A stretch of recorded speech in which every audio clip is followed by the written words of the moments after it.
Kidlat News Updates. Mga balita ngayon, machine gun at 179 na bala na samsam ng Army at PNP sa Quezon. Investigasyon sa pagkamatay ni dating DPWH Undersecretary Cathy Cabral, pinaigting pa ng pulisya. Mas mababang presyo ng langis ipatutupad ngayong linggo.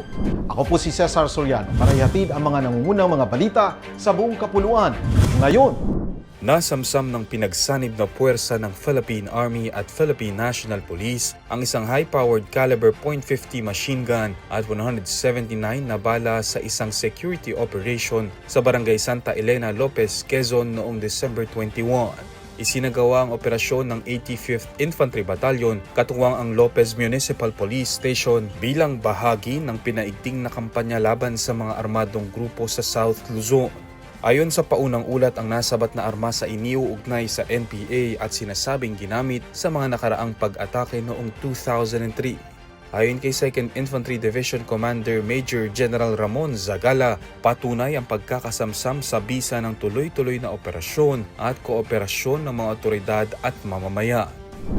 Nagpapatuloy ang masusing investigasyon ng PNP sa pagkamatay ni dating DPWH Undersecretary Maria Catalina Cathy Cabral matapos ang reenactment ng PNP Forensic Group sa Cannon Road at Bued River sa Tuba, Benguet nitong December 21.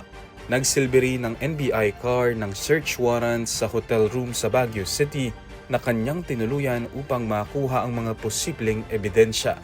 Bilang bahagi ng standard procedure, nagsagawa ang SOCO ng luminol test sa kanyang sasakyan upang matukoy kung may bakas ng dugo.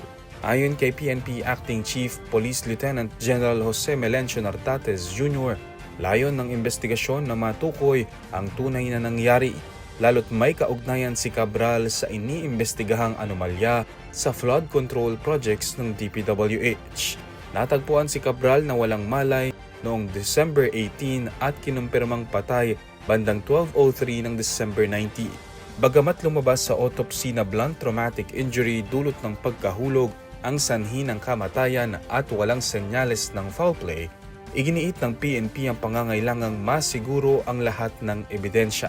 Samantala, dumating na kahapon sa Quezon City ang labi ni Cabral.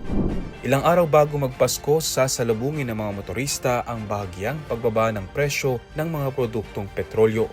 Base sa magkakahiwalay na abiso ng oil companies, bababa ang presyo kada litro ng gasolina ng 80 centavos, diesel ng 1 peso and 30 centavos per liter at kerosene 1 peso and 60 centavos kada litro. Epektibo ang rollback alas 6 ng umaga ng Martes, December 23 para sa karamihan ng kumpanya, habang 8:01 ng umaga naman ito ipatutupad sa clean fuel.